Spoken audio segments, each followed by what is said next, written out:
If you want to write a book and become a best-selling author, you're in the right place. At Elite Online Publishing, we can help you create, publish, and market your book so that it becomes a #1 bestseller. We work with a limited number of authors to ensure that they receive the best possible service. So if you want to learn how to write and publish a book that will empower you to smartly grow your brand, business, and credibility, apply today. We look forward to working with you.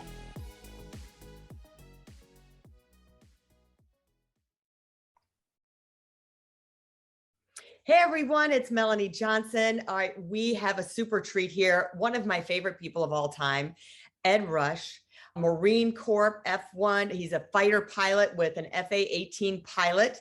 He's been decorated. He's a 5-time best-selling author. He has books on peak performance, consulting, business success, productivity. He's been my personal coach along with Jen Foster.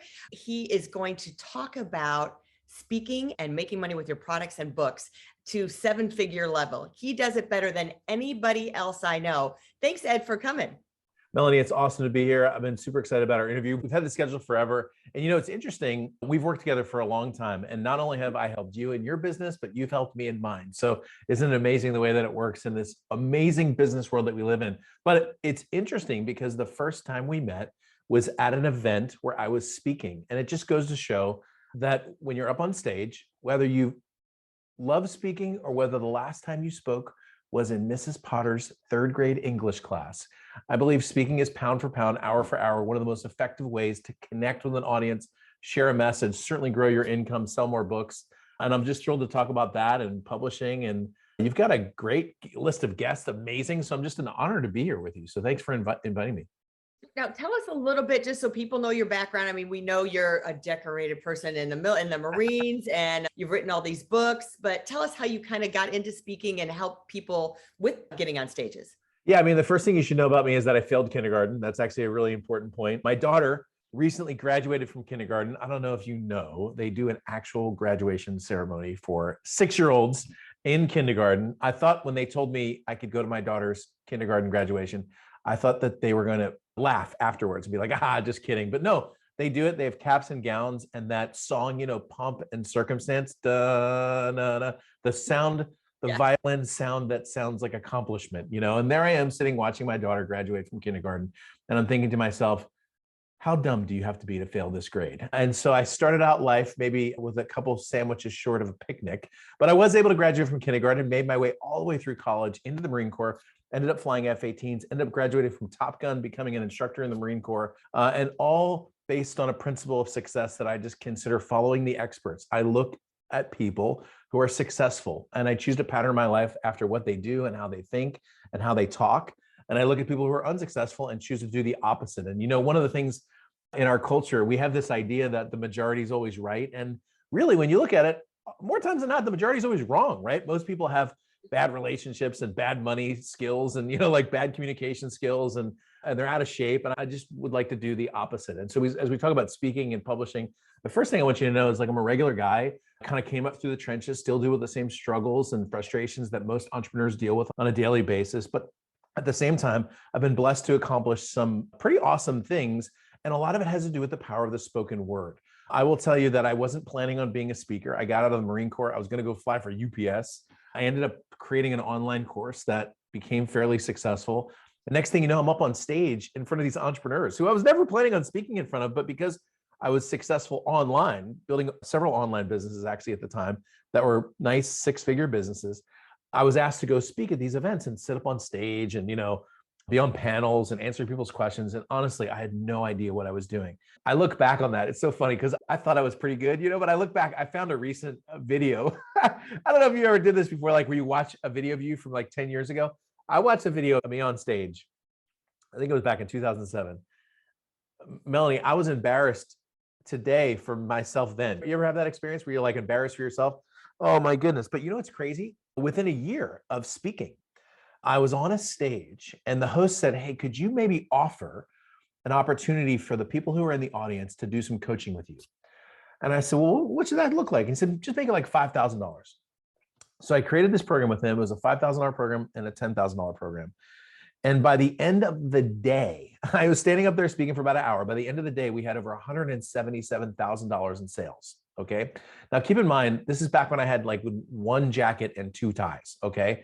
Not only did I not know how to speak, I had no idea what coaching was all about. I had no idea even how to offer something. And here's the crazy thing. There were 76 people in that audience, $177,000 from 76 people. And what I learned that day, there are two really important points. Number one, you don't have to be a special speaker. You don't have to be particularly gifted, second coming of Zig Ziglar.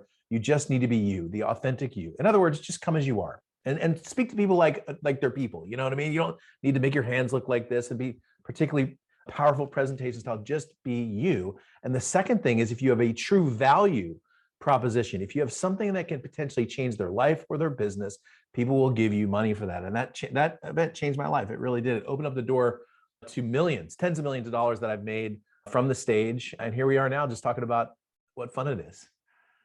There's an art to being yourself. And the big question in the room is really, Ed, this sounds great. I don't even know how to get on stage. So there's two parts of this.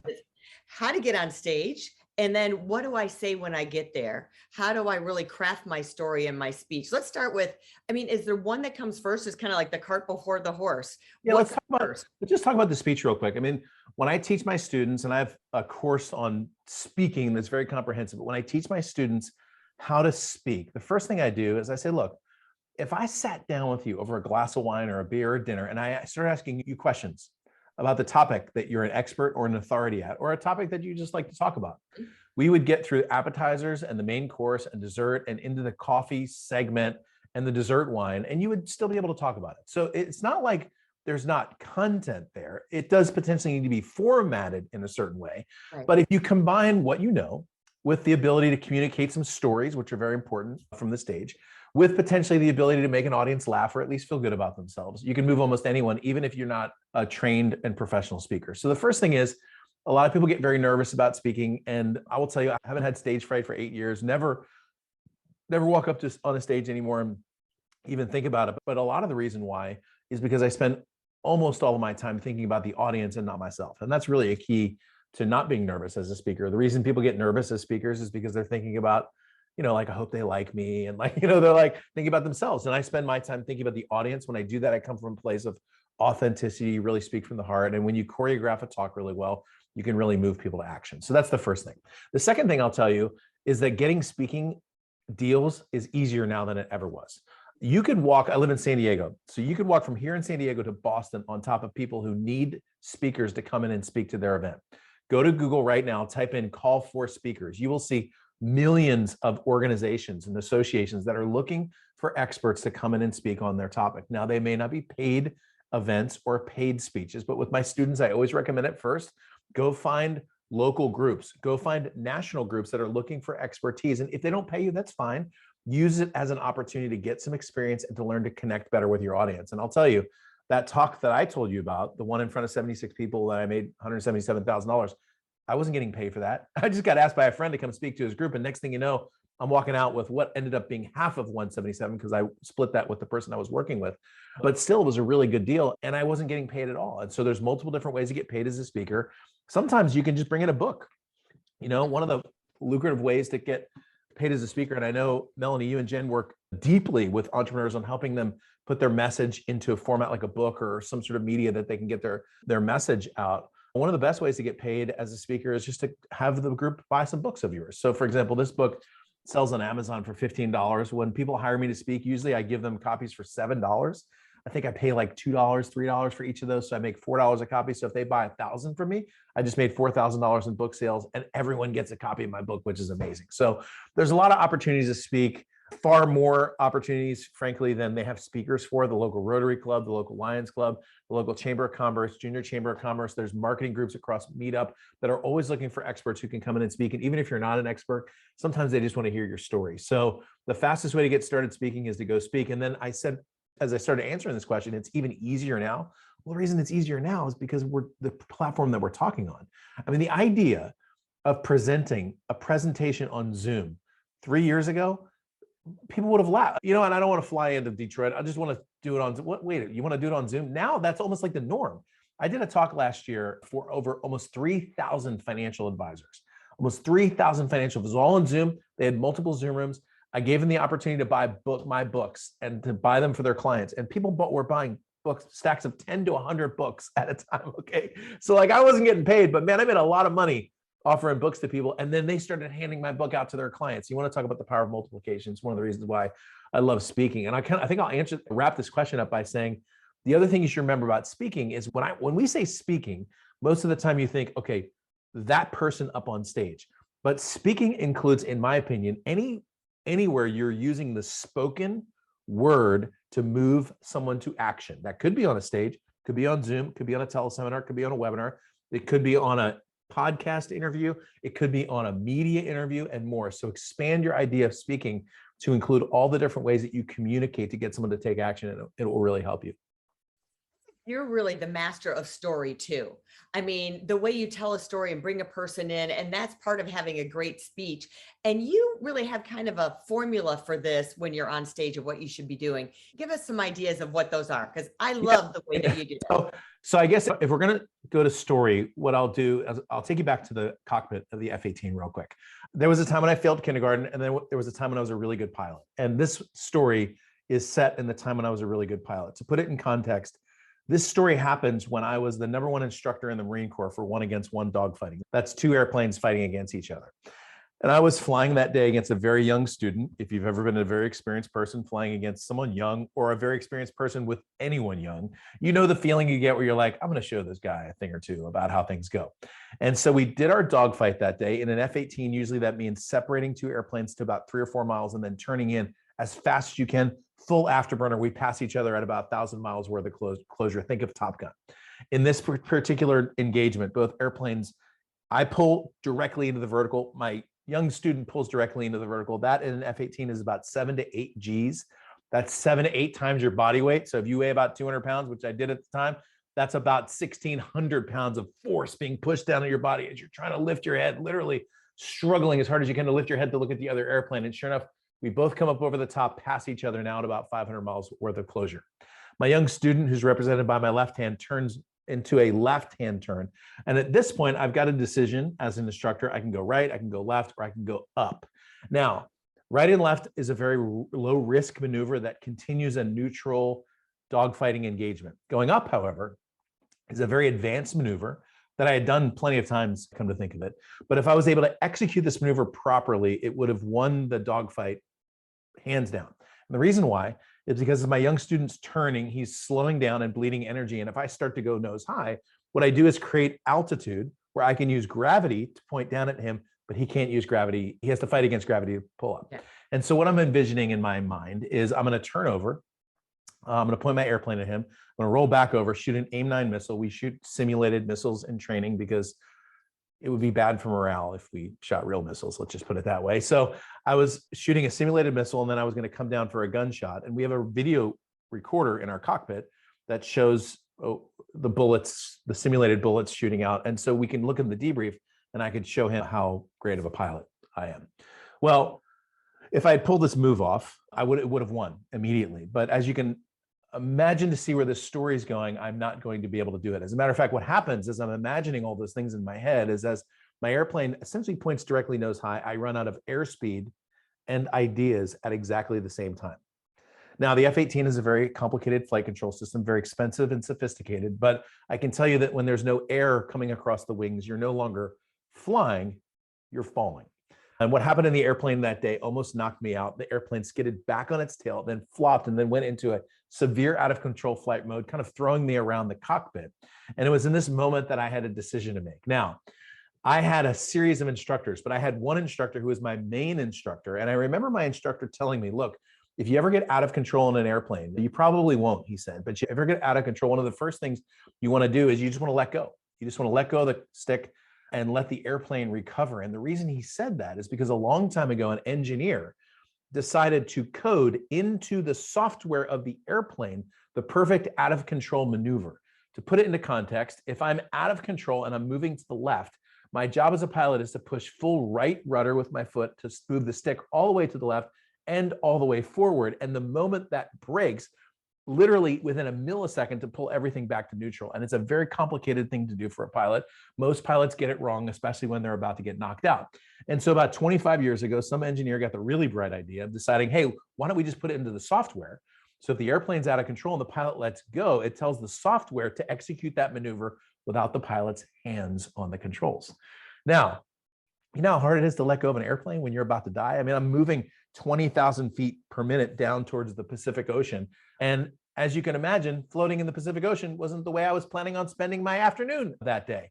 But I had a decision to make. I could follow my instincts and try to fly the airplane, or I could follow what I had been taught by my instructor, which was just to let go. You want to know what I did? I let go. I let go with my right hand. I let go with my left hand. And just to make it abundantly clear to the airplane, I pulled my feet up like some sort of flying turtle. And lo and behold, not immediately, but fairly quickly after that, the airplane started to go through its maneuver and its procedure. And next thing you know, I'm fully recovered at 7,000 feet, a very nervous pilot, a very exhausted pilot, a very embarrassed pilot, frankly, but a very alive pilot because of a wonderful procedure that had been coded into a piece of software and the execution thereof. Now, you asked me about stories. So I told you. How do we create a great story? Yeah.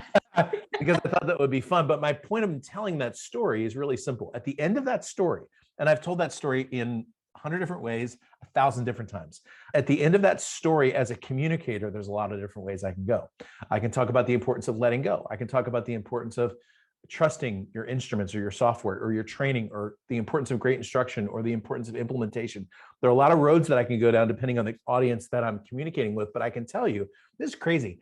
I told that story about 13 years ago, the first time, and I was doing it in front of a group of basketball people in San Francisco. It was this big basketball event.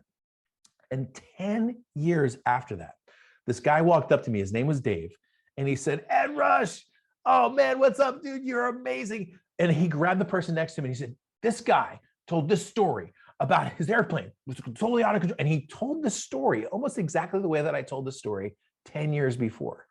Now, I knew this guy, it wasn't just an acquaintance. I'd known him for years. And I said, "Hey, Dave, let me ask you a question." I said, "Do you remember anything else I taught that day?" He's like, "No, but I remember the thing where you're out of control." I said, "Here's the thing. A story is a beautiful anchor, and it's a place where you can start to go almost anywhere as a communicator." And I will tell you, if you want to move an audience, a story is the way to do it. And it could be your story. It could be someone else's story. It could be a story of a movie. It could be anything. But one way to bring an audience in and to really turn the corner and help them understand your point emotionally. And I think I'll end this question by saying this. The wonderful power of stories is this. The worst, people think, well, the worst thing, that can happen is, people won't like me or they won't listen to me. Here's the worst thing that can happen. There's noise everywhere. Because when you tell a story, here's what happens. The whole audience gets quiet. It's amazing. Next time you're on stage, I want you to notice this. When you're telling a story, everyone gets quiet and then they stop. And it was crazy, Melanie. One time I told this story at one of my events, actually, and I forgot to end it. I got off onto the point of following your instructions or implementation. And I'm not even exaggerating. I got to my talk. I went to the back of the room where I always go to talk to people.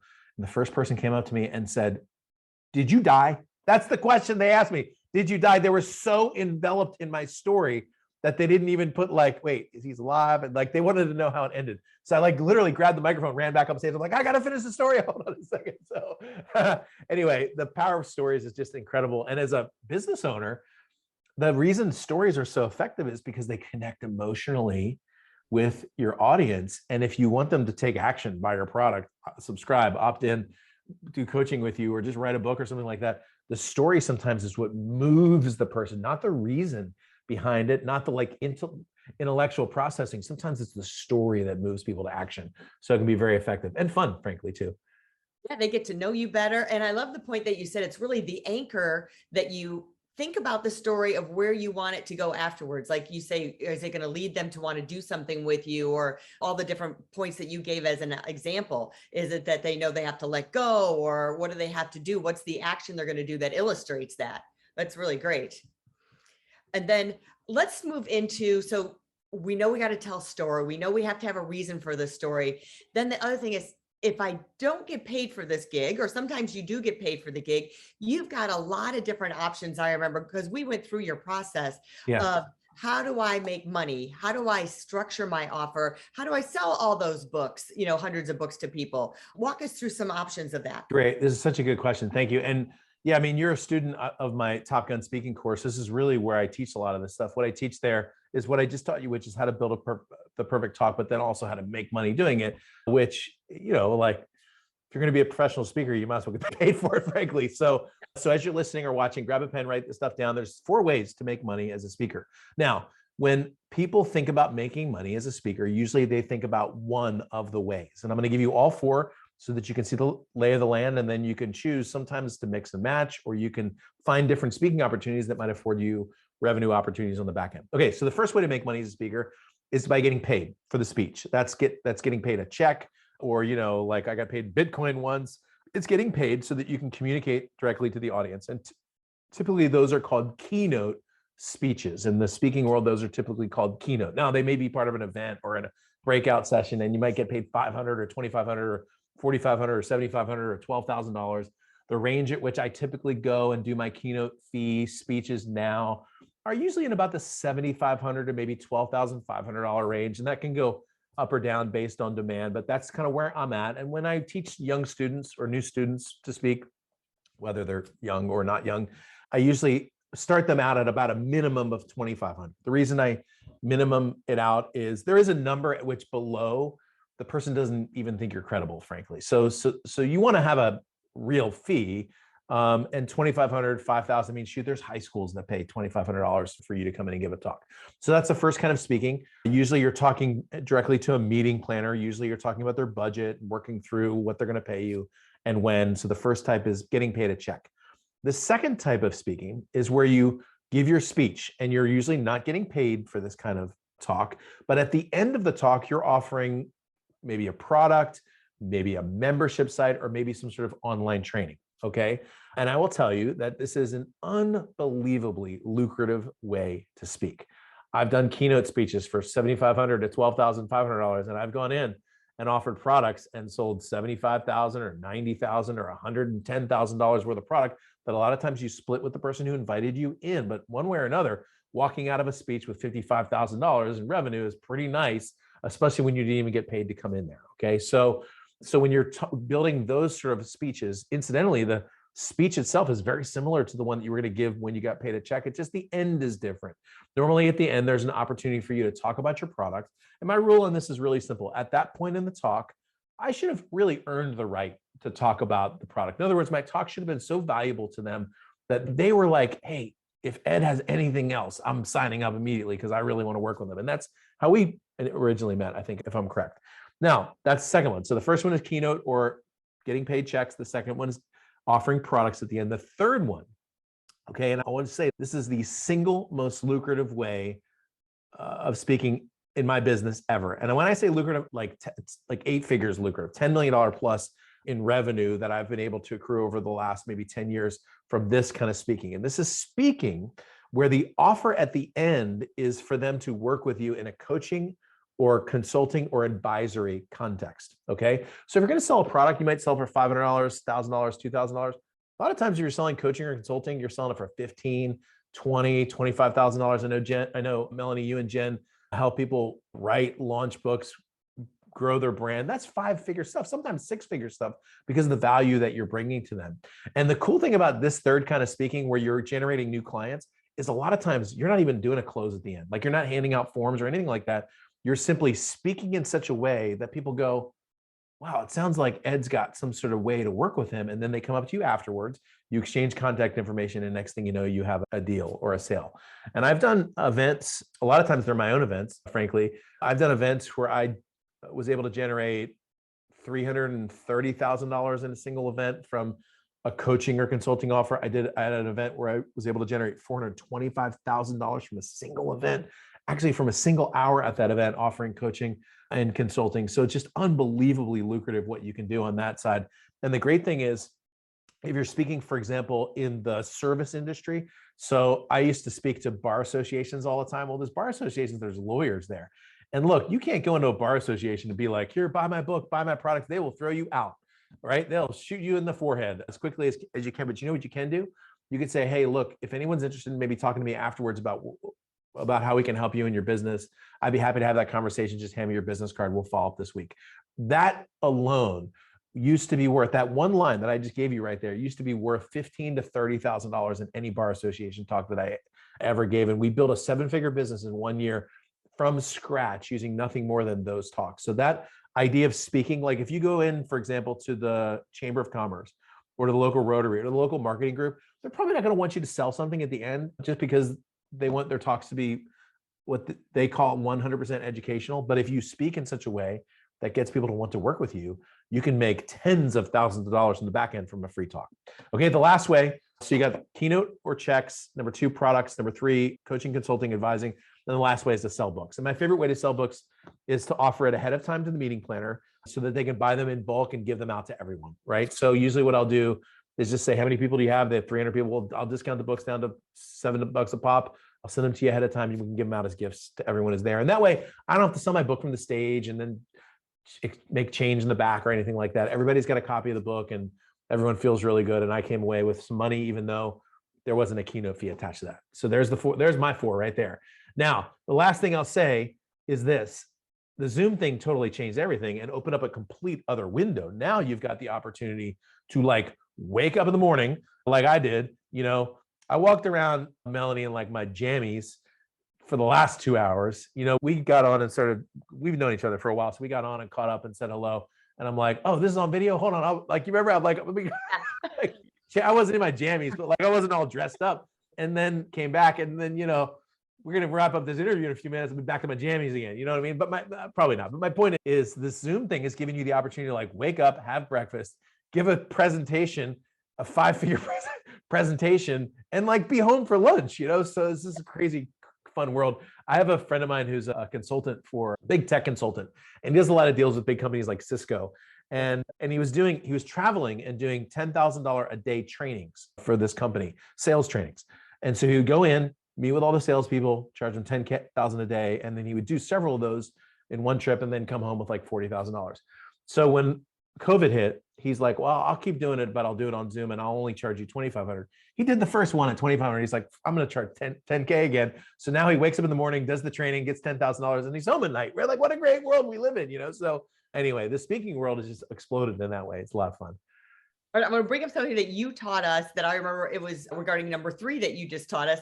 The key words that you said when you can't sell from stage and you're trying to you want consulting clients is, well, when I work with my client client does this. Yep. And that was like secret sauce. Whenever it's saying, I always refer to, well, our clients do this when we work with someone one-on-one and seeding that sale. Yeah, you remembered all the good stuff. Yeah, the way to do it is you just say, look, one of the things I do with my one-on-one clients is you and I sit down, and I always say, one of the things I do with you and I sit down, and then I essentially put the presentation into the second person, which is a very powerful point, by the way. So if you're writing a book or you're telling a story or you're speaking to an audience, the most important tense is second person singular, you.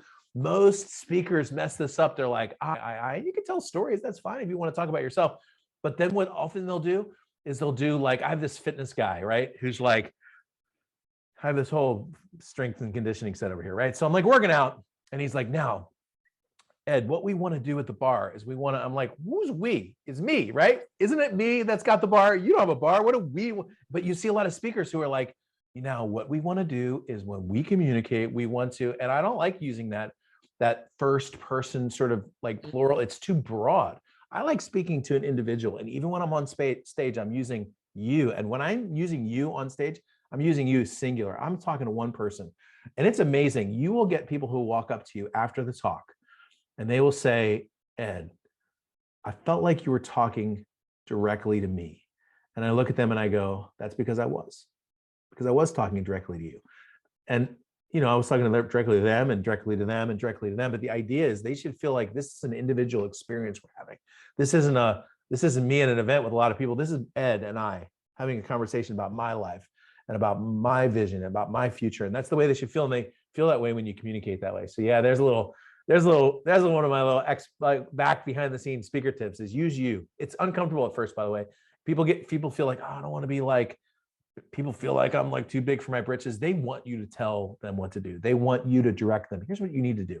People like that in every environment, on an airplane, with a doctor, from listen to a speaker on stage. People want to be told what to do. And I know I do. Like, I don't want to go to a doctor and find out like I've got something wrong. And then I go, what should we do? And he goes, or she goes, I don't know. You tell me. You know what I mean? I want to be like, I want him to be like, hey, don't worry about it. I got to cover it. I'm going to take care of you. You're going to be great. That's the way you want to be. So there you go. You're getting all the good stuff today. Right. That's the secret sauce right there. That's the inside the core secret sauce that he's giving you there. And it's worked for Ed time after time after time. And it's worked for us too. And it really makes it personal. All right. So you touched on a little bit that, Zoom has changed things and everything. And where do you see the future of speaking going in the next so 5 years? Great question. So here, the first thing you need to know about speaking is this is a medium that has been around for at least the 6,000 years of recorded human history. The spoken word has started wars and ended wars and created dynasties and ended dynasties and made billionaires and ended billionaires. Okay. So like the spoken word has been there and will continue to be there. Okay. There is a reason why people remember things like Dr. Martin Luther King's "I Have a Dream" speech. There's very few Americans who couldn't give you at least a small bit of Dr. Martin Luther King's "I Have a Dream" speech. There's very few people who watched, for example, Barack Obama in 2008 say, "Yes, we can," who weren't motivated, inspired, even if they were on the other side of the political aisle. And by the way, if you want to know, I'm on neither side of the political aisle. I'm neither, okay? But like the point is, the spoken word has been and will continue to be, in my opinion, the single most powerful prime mover, okay, in the world, and especially in the business world. So in one sense, the way it's been is the way it will continue to be. It will be the most powerful thing that you can do to communicate your message. Now, that said, because the world is changing, the speaking world is changing as well. And my experience, say over the last 15 years as a professional communicator, is this. And by the way, some of my clients, so I have one of my clients, a guy named Brian Tracy, who's written 94 books, one of the most famous speakers of all time. I have a guy that I work with named Jack Canfield, who you're probably familiar with, Success Principles, Chicken Soup for the Soul. And so I've been blessed to work with some of the best communicators in the world. And there was a time, maybe back in the 70s and the 80s, where you could stand up on stage and you could talk about leadership. And you could make it a really big, broad, really big topic, and you could write best-selling books on leadership. And it's not as much that way anymore. It's more like leadership for high-tech salespeople. You know what I mean? So the idea is we've become so much more of a micro-niched world. And because of that, especially when you're starting out, you're going to be more successful marketing your principles to a smaller segment. So when I ask my clients, a lot of times they'll say, who's your product for? And a lot of times they'll say everyone. And I'm like, okay, I believe you, but we can't market it to everyone. So who are we going to start with? Who's the most likely person to be able to invest in your product and see the results? And a lot of times we start there. So as a new speaker, maybe somebody who's trying something out, the first thing I would recommend that you do is define your market. Figure out who you're communicating to. It's not everyone. Maybe it's women in their 40s. Maybe it's recently divorced men. I mean, the idea is like, let's get it to a market that you can speak directly to, and then let's broaden it out from there. And that's really important. It's a really fundamentally brilliant question. So yeah, I'm glad you asked. So do you think the platforms will stay the same, that there'll be more Zoom than in person or in the future? Or you think there's going to be there is more Zoom than in person? And there's a lot of people who've gotten very comfortable with this. I do see the live event world really coming back. It's starting to already. You can tell people are like, come on, let's go. And there are, I mean, you may be watching this on a recording. We're recording this at the end of 2021. I think you may be airing this in the beginning of 2022, and you could be watching this in 2024. So who knows what's going to happen by then. I can tell you that right now, people are like, come on, let's see the sun. You know what I mean? So I would say about a year ago, half of my following, well, I did a live event a little over a year ago. About half my following said they would go to a live event. Half said they would prefer to be on Zoom.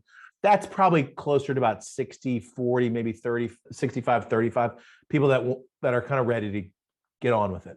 Part of it, frankly, is a lot of people have already had COVID. They were like, yeah, it was a tough week. And like, okay, but let's go back to life. And then there's a group of people who just aren't, and they're just content being at home and they'd rather watch. And I have respect for both of those viewpoints. And so I think what you're going to see a lot more of, frankly, is just the hybrid model, which is the event where there's a Zoom stream attached to the event. And I did that very successfully last year. And there's a way to do that. That's including the Zoom people is really important. But yeah, I see that happening. I see a lot of trainings though, going the way that we're going right now.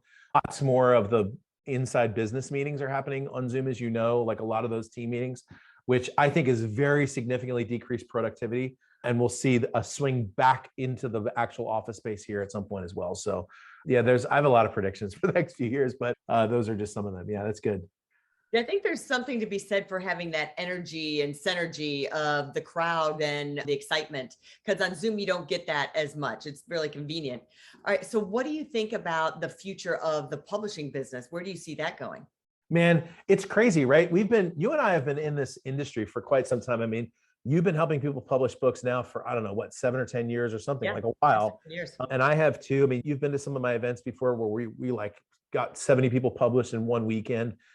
I thought 7 years ago, I mean, I remember telling our mutual friend, Mike Koenigs, I'm like, man, when is this thing going to run out? And he just said, I don't think it will. And he was right about it. I'm gonna just tell you, it's crazy. It's crazy the kind of interest that still exists, especially on a marketplace like Amazon. I mean, right now, over 70% of books are purchased on Amazon. The number purchased on Kindle is massive. The number purchased on Audible is really big. And books still carry an immense amount of clout with them. The idea of you being a best-selling author or a #1 best-selling author still carries massive weight along with it. The idea of publishing your content in a book, it's still, I consider it the #1 business card that you could ever have. And frankly, I don't see that changing. Amazon has been very different in their approach than, for example, Google has. Google back in 2009, 2010, 2011 started making it very difficult for small business owners like us to compete with the really big dogs on Google. Amazon hasn't gone that way. It's still very simple for a traditional, or not traditional, for an independent publisher like a lot of our students are and like we are, to compete, because you're competing in little squares. And if you have a compelling message or an offer, I mean, this book that I was just showing you, 21 Day Miracle, this thing sold over 30,000 copies. I barely promoted it at all. It was the #1 best-selling book in its category for 6 months. It was the number 22 book over all books on Amazon at one point. It was the #1 business book. I was above Tim Ferriss and Seth Godin. It was an amazing run. And the book really created most of that on its own inside of Amazon's own atmosphere. And so, yeah, if you've got a message, I always tell people, like, a book is really a Word document with a cover, right? So kind of demystify the process, get help. You've got Melanie and Jen. I mean, they have an incredibly good process in business and a great track record. The cool thing about what they do, and I know you didn't even ask me to do this, but I'm just going to say it anyway. The cool thing about what they do is there's a lot of people in the publishing world who have kind of been there, done that. They've been there, done that, still doing it, which is like really important because things change and updates and that sort of thing. And you want to make sure that you're on the cutting edge. But yeah, writing a book and publishing it, first of all, it's a blast. Second, there's nothing that will open more doors, in my opinion, than a book. And you can make money with a book too. I mean, that book, I made quite a bit of money. It's a nice 5-figure amount of money from that book, and not just the book. This book, for every person that bought the book, a little over 25% of the people that bought the book opted in to my email list. So that's a lot of people on an email list as well. All right, I'm going to give you an insider secret. Whenever we show an example of a call to action in a book, we pull your book up. The front cover. Yeah, I mean, this was one of the smartest things I accidentally did. Yeah. It's right on the front cover. And the cool thing is, if you go to 21 Day Miracle, the Kindle version, and you go to, what happened? My lights just went on. If you go to 21 Day Miracle, the Kindle version, and you click on the look inside, there's actually a link. It's a live hyperlink. I know you show your students that takes people right to the website from the Amazon page. So yeah, my next book, which actually probably is out by the time this interview releases, I went and bought the domain for the book name and actually spent some money on it because it's just so powerful to have a single domain right in your book. It's just unbelievable. Oh, yeah, we use it as an example all the time. It's in our onboarding process. We said, now here's an example of what we're talking about. We pull up Ed's book. Okay, the new innovation really is NFTs. You and I talked about this in the pre-green room a little bit. How do you see NFTs being used in books? Yeah, I mean, so now this is a topic, first of all, you're on the cutting edge with, I'm learning quite a bit about. And for those of you who are like, what in the heck did she just say? An NFT, if I have it correct, is a non-fungible token. Essentially, it is a piece of digital asset, okay?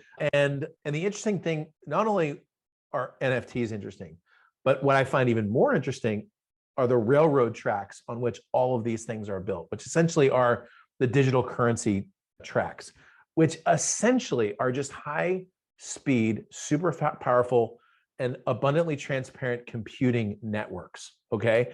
And so I actually see the digital sphere, traditionally known as cryptocurrency, but it's much, much broader than that. I see that digital sphere completely taking over modern computing in the next 10 years. That's not just cryptocurrency. That's not just Bitcoin, thinking about it like gold. That includes transactions, that includes massive server processing, that includes where energy is produced and where energy is stored. And the NFTs are a very small part of that.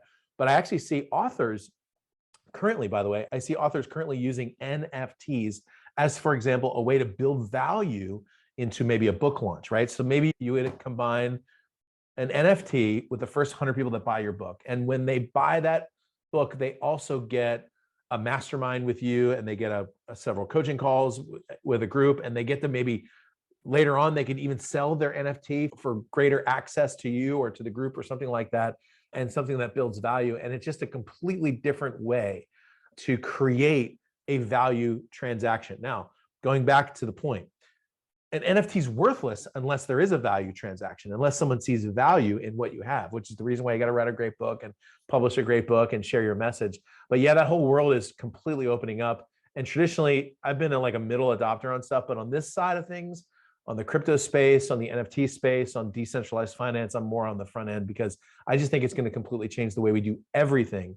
And adoption is moving, without going too deep in it, adoption is moving at about the exact same rate as Moore's Law, which essentially predicted the rise of the semiconductor or the microchip. And so what you have is an opportunity to move into a space where you can pretty much guarantee the next 5 years will grow just because of adoption, just because people are getting into it and institutions are getting into it as well. So kind of fun to think about. Love it. I agree with you 1000% on the NFT and the adoption. By the way, if what we just said is like, oh my gosh, Ed just started speaking some foreign language, that's okay. That's the reason to just stay plugged in, right? I'm going to be teaching this next year. I know Melanie and Jen are going to be teaching it. So just stay plugged in, right? You're not behind, you're just learning like we are. Okay. So like, just stay plugged in and just learn as you're going. Cause like, what is life if not an opportunity to learn, you know? Terrific. Terrific. EdRushBook.com. Thanks, Ed. We really appreciate you. Wonderful interview. Thanks a lot. You're the best. Thank you. If you want to write a book and become a best-selling author, you're in the right place. At Elite Online Publishing, we can help you create, publish, and market your book so that it becomes a #1 bestseller. We work with a limited number of authors to ensure that they receive the best possible service. So if you want to learn how to write and publish a book that will empower you to smartly grow your brand, business, and credibility, apply today. We look forward to working with you.